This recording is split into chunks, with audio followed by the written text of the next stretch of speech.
The automotive world doesn't agree on much, but there is one thing almost everyone agrees on. When BMW revealed the G80 M3, people lost their minds. Not because it was too slow, not because it was badly engineered, not because it wasn't a real M car. People hated it because of one thing: the face. The giant kidney grills instantly became one of the most controversial designs in automotive history. Social media exploded.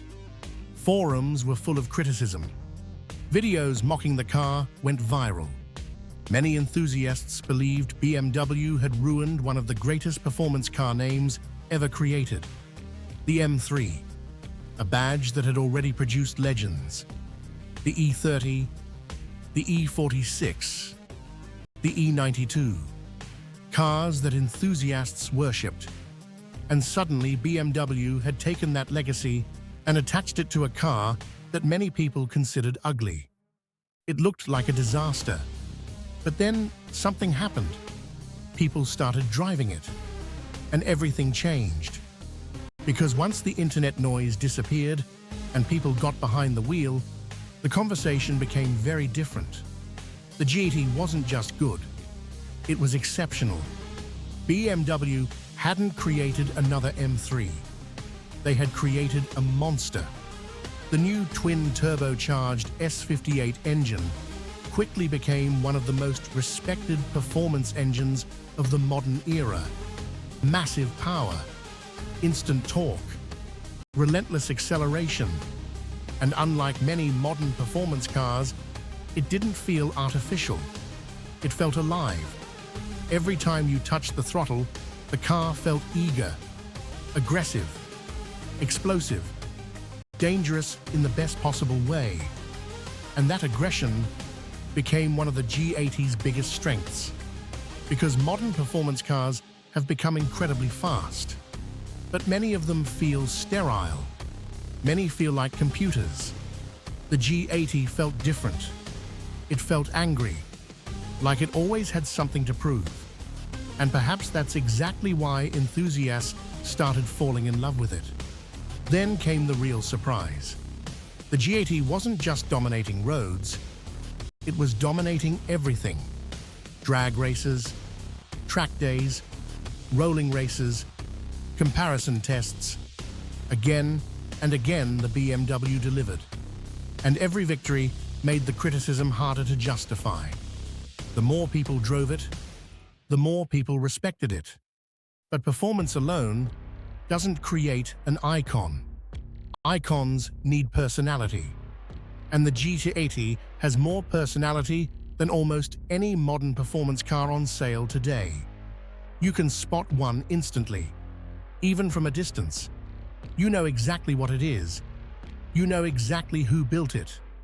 And in a world where many performance cars are starting to look similar, that matters a lot.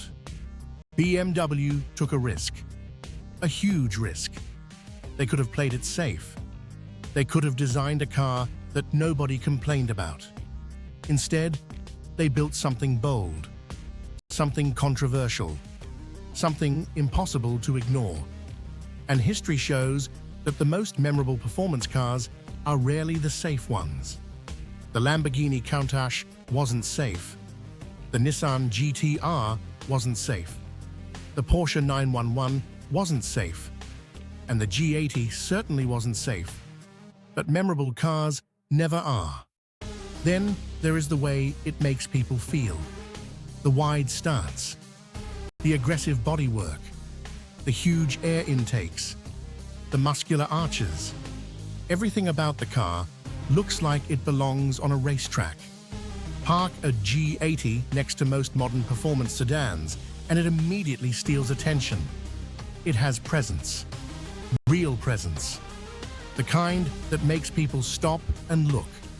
And that is becoming increasingly rare. Today, something even more interesting is happening. The same enthusiasts who once mocked the car are buying them. The same people who laughed at the grille are defending it. And the reason is simple. The G80 proved itself, not through marketing, not through social media, but through performance, through capability, through experience. Because great cars don't become great because people agree with them. Great cars become great because they force people to change their minds. And that is exactly what the G80 did. It challenged expectations. It divided opinions. It took risks. And then it delivered. Today, the G80 isn't just another M3.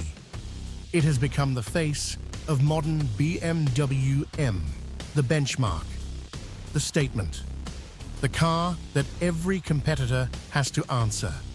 Most importantly, it reminded the automotive world of something it had almost forgotten.